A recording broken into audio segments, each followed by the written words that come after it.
Hello नमस्कार दोस्तों, स्वागत है आपका फिर से एक बार आईबी नॉलेज में। अब आज हम फिर से कल जो क्लास छोड़ी थी, पिछली जो क्लास छोड़ी थी उसके आगे से देखेंगे कहाँ से। संख्या पद्धति में मैंने 3 चीज़ें पढ़ा दी थी, प्राकृत संख्या, पूर्ण संख्या और पूर्णांक संख्या। आज हम देखेंगे परिमेय संख्या। चौथे नंबर से देखेंगे परिमेय संख्या। ठीक है, परिमेय संख्या क्या है? जहां भी कोई संख्या क्या p/q के रूप में लिखी जाए। ठीक है, जहां संख्या p/q के रूप में लिखी जाती है उन्हें परिमेय संख्या कहते हैं। जहां संख्या p/q के रूप में लिखी जाए वहाँ परिमेय संख्या होती है।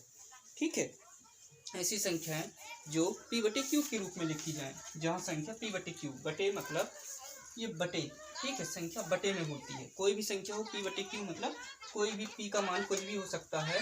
ठीक है, p का मान कुछ भी हो सकता है 2, 4। ठीक है, q का मान कुछ भी हो सकता है 3, 6, 5। ठीक, मतलब कि p/q यानी कोई भी संख्या बटे में लिखी, बटे में हो बस हो गया। बटे में हो तो वहाँ परिमेय संख्या, वो संख्या परिमेय संख्या मानी जाती है।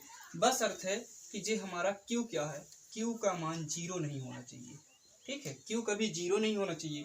आप लोग टेस्ट देते हो कभी, ठीक है, तो टेस्ट में देखे होंगे आपके अंक 0 बटे, जैसे 10 अंक का टेस्ट दे रहे हैं तो किसी का अंक जैसे 0 आता है तो 0/10 लिखते हैं। ठीक है, 0/10 लिखते हैं। जो हम अंक लेके आते हैं वो ऊपर रहता है, ना कि 10/0 रहता है। ठीक है, 0 कभी नीचे नहीं लिखते हैं।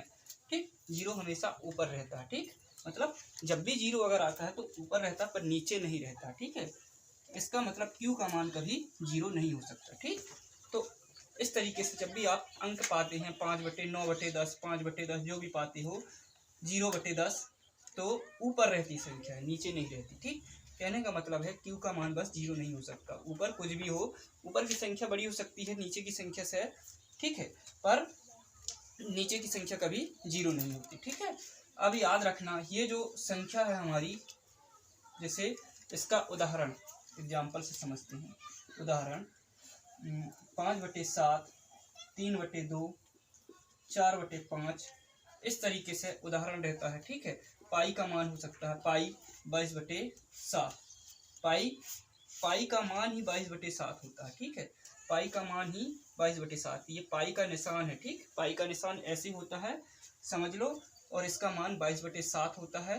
ठीक, इसका मान 3.14 भी होता है, माना गया है, लेकिन 3.14 नहीं, 22/7 वाला मान हमारा p/q के रूप में, इसलिए ये वाला मान परिमेय संख्या कहलाएगा। ठीक है, अब जो संख्या है जैसे ये 22/7 है, ये कोई भी संख्या है, 5/7 है, 3/2 है, 4/5 है, तो ये ऊपर वाली संख्या क्या है? अंश की संख्या कहलाती है। अंश की संख्या, नीचे वाली संख्या हर की संख्या कहलाती है। ये अंश की संख्या और हर की संख्या, तो अंश बटे हर के रूप में रहती है ये संख्या। और ये बटे का मान भाग कैसे होता है, इसका मान भाग का चिन्ह भाग के रूप में प्रदर्शित करता है। ठीक है, ठीक, तो मतलब जब भी हो 22/7 तो हम 22/7 ऐसे करके भी लिखकर इसको हल कर सकते हैं। इसका एग्जैक्ट मान निकालने के लिए अगर सिंगल संख्या में निकालना है, ये दशमलव में आ रहा है, जो भी आ रहा है, ठीक है, तो ऐसे करके भी निकाल सकते हैं। तो 22 ऊपर वाली संख्या, ये सारी ऊपर वाली संख्या है अंश की संख्या कहलाती है, और सारी नीचे वाली संख्या है सारी हर की संख्या कहलाती है। और जो बटे का मान, ये बटे जो है वो भाग के रूप में दर्शाया जाता है। ठीक है, अब ये हो गया हमारा परिमेय संख्या। अगली जो आती है 5वीं नंबर, अपरिमेय संख्या। ठीक है, जब परिमेय संख्या p/q के रूप में लिखी जाती तो अपरिमेय संख्या p/q के रूप में नहीं लिखी जाएगी। कहने का मतलब इसका परिभाषा, इसकी परिभाषा हो गई, जहां संख्या p/q के रूप में नहीं लिखी जाती है, नहीं लिखी या बोली जाती है, जो भी समझना है आपको, नहीं लिखी जाती है, वहाँ अपरिमेय संख्या होती है। ठीक है, वहाँ अपरिमेय संख्या होती है। अब क्या है, p/q के रूप में नहीं रहती तो क्या सिंपल संख्या रहती? नहीं, ये सिंपल संख्या, ये भी सिंपल संख्या नहीं रहती, ये करणी के रूप में रहती है। करणी, उदाहरण से समझो, एग्जाम्पल से, जैसे कि करणी 2 हो गया। करणी, ये इसे जो कहते हैं ना, अंडर रूट कहते हैं इंग्लिश में, और हिंदी में करणी कहते हैं, ठीक है। तो ये करणी 2 हो गया, करणी 3 हो गया, करणी 5 हो गया, करणी 4 नहीं लिख सकते क्योंकि करणी 4 का मान 2 हो जाता है, आगे चल के हम पढ़ेंगे, ठीक है। ठीक, करणी 6 हो गया, करणी 7 हो गया, इस तरीके से बहुत सारी हो सकती है, ठीक है, आदि। ठीक, यहाँ भी आदि करके लिख लेना, बहुत सारी हो सकती है। ठीक, तो ये जो होती हैं करणी के रूप में रहती हैं, और इस करणी में भी यहाँ 2 छुपा रहता है। जैसे किसी भी संख्या के बटे में 2 छुपा रहता है, इस करणी के अंदर भी यहाँ 2 छुपा रहता है, जो हमें दिखाई नहीं देता, इसलिए इसे हम वर्गमूल कहते हैं। वर्गमूल का मतलब भी 2 होता है, ठीक है। वर्गमूल मतलब जिसका 2 जो क्या है, पेयर बनी, 2 बार पेयर बनी कोई भी संख्या की, और वो सिंगल संख्या में बाहर आ जाए, तो यहाँ 2 छुपा रहता है, इनमें 2 छुपा रहता है, ठीक है, इनमें 2 छुपा रहता है।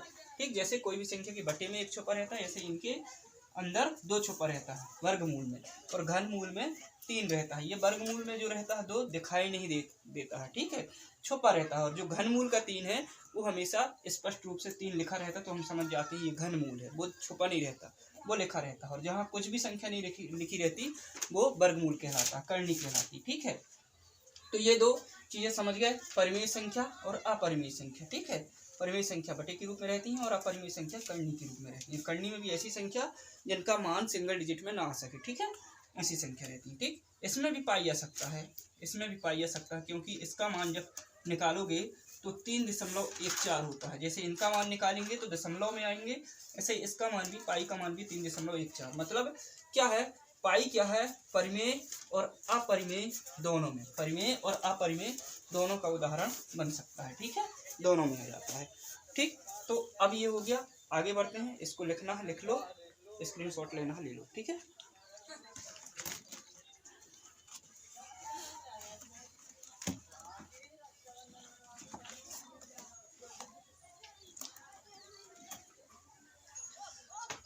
अब चलते हैं आगे, 5वां नंबर, 5वां 6वां, ठीक, 5वां नंबर है अपना वास्तविक संख्या। वास्तविक संख्या, अब ये वास्तविक संख्या क्या है, रियल नंबर। वास्तविक संख्या ऐसी संख्या जो परिमेय और अपरिमेय दोनों कहलाती है। ऐसी संख्याएं जो परिमेय व अपरिमेय दोनों कहलाती हैं, ठीक है, दोनों कहलाती हैं। जो परिमेय और अपरिमेय दोनों होती हैं वे वास्तविक संख्या होती है, ठीक है। परिमेय जो बटे में भी रहती हैं और करनी में भी रहती हैं, वे दोनों संख्या वास्तविक संख्या भी कहलाती हैं, ठीक है। तो इसका उदाहरण, जो हम परिमेय संख्या के उदाहरण लिखे थे, जैसे 5/7, 3/4, 4/5, ठीक है, 4/5, और करनी 2, करनी 3, करनी 5, करनी 6, पाई आदि, ठीक है। ऐसे बहुत सारे एग्जाम्पल हैं जो हमारी क्या है, वास्तविक संख्या क्या है, जो हमारी परिमेय संख्या की भी उदाहरण रहते हैं, और अपरिमेय, मतलब परिमेय संख्या और अपरिमेय दोनों संख्या हमारी वास्तविक संख्या भी कहलाती हैं, ठीक है।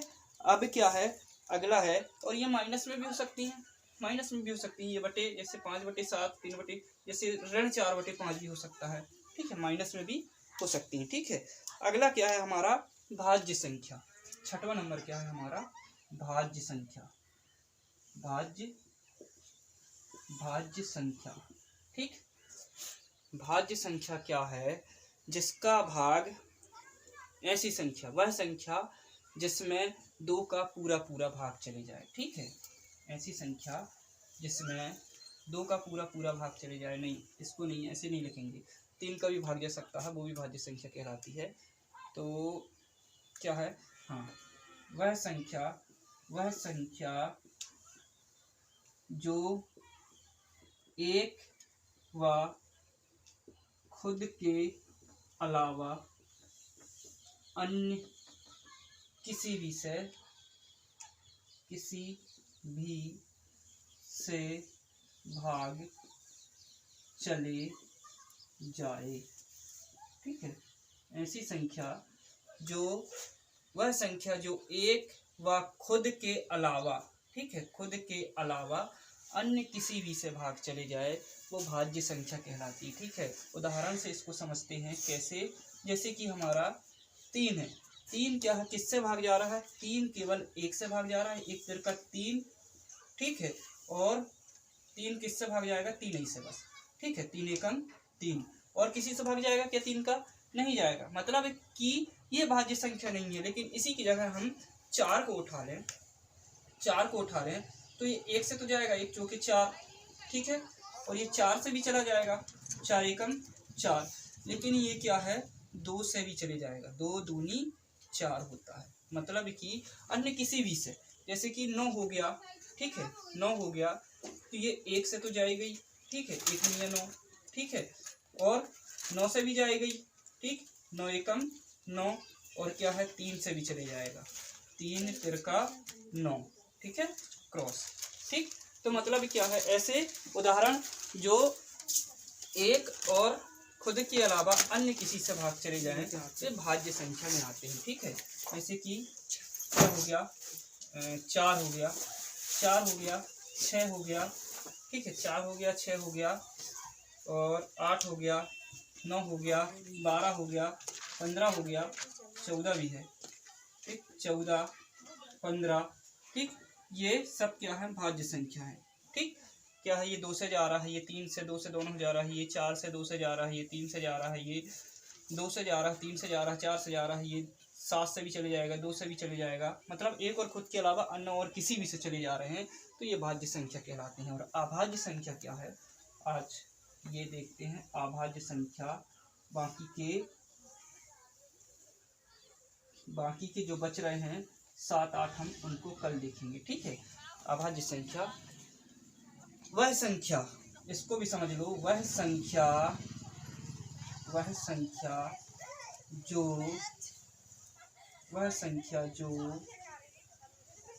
एक व खुद के अलावा अन्य किसी से भाग ना जाए।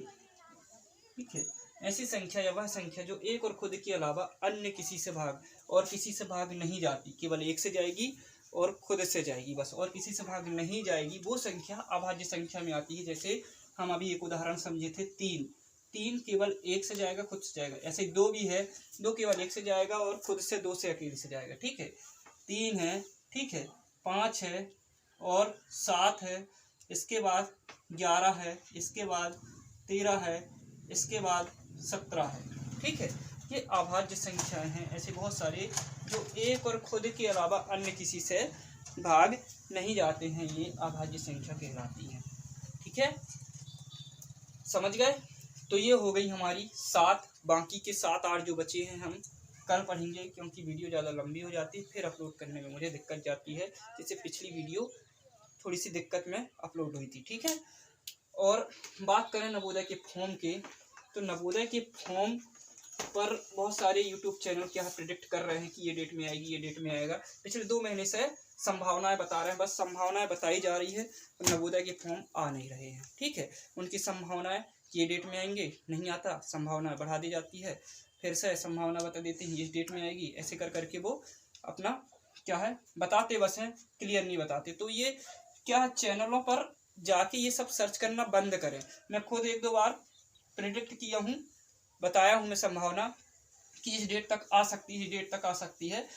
नवोदय सारे चैनलों के जो संभावनाएं हैं उनको सबको खारिज कर दिया।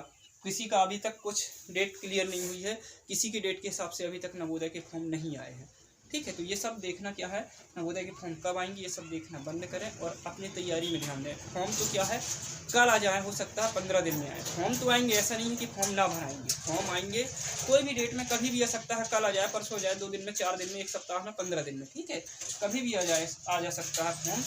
तो ये सब मत देखें, ये सब इंटरनेट पर ज़्यादा ध्यान न दें, वो हमारी ऊपर छोड़ दो। जब भी डेट आएगी, जब भी फॉर्म की डेट आएगी, जब भी फॉर्म भराएंगे, हम उसी दिन नोटिफिकेशन हम बता देंगे, ठीक है। वीडियो अपलोड कर देंगे कि फॉर्म डलाने लगे करके, ठीक है। बाकी आप अपनी तैयारी में ध्यान दें, क्योंकि पेपर कभी भी हो सकता है फरवरी में भी हो जाए। जल्दी लेट फॉर्म डलाए और जल्दी पेपर ले ले, कोई वो नहीं है, ठीक है। तो इसलिए तैयारी करते रहें, ये सब ध्यान में मत रखें, ठीक। अब वीडियो एंड करते हैं, ठीक। धन्यवाद।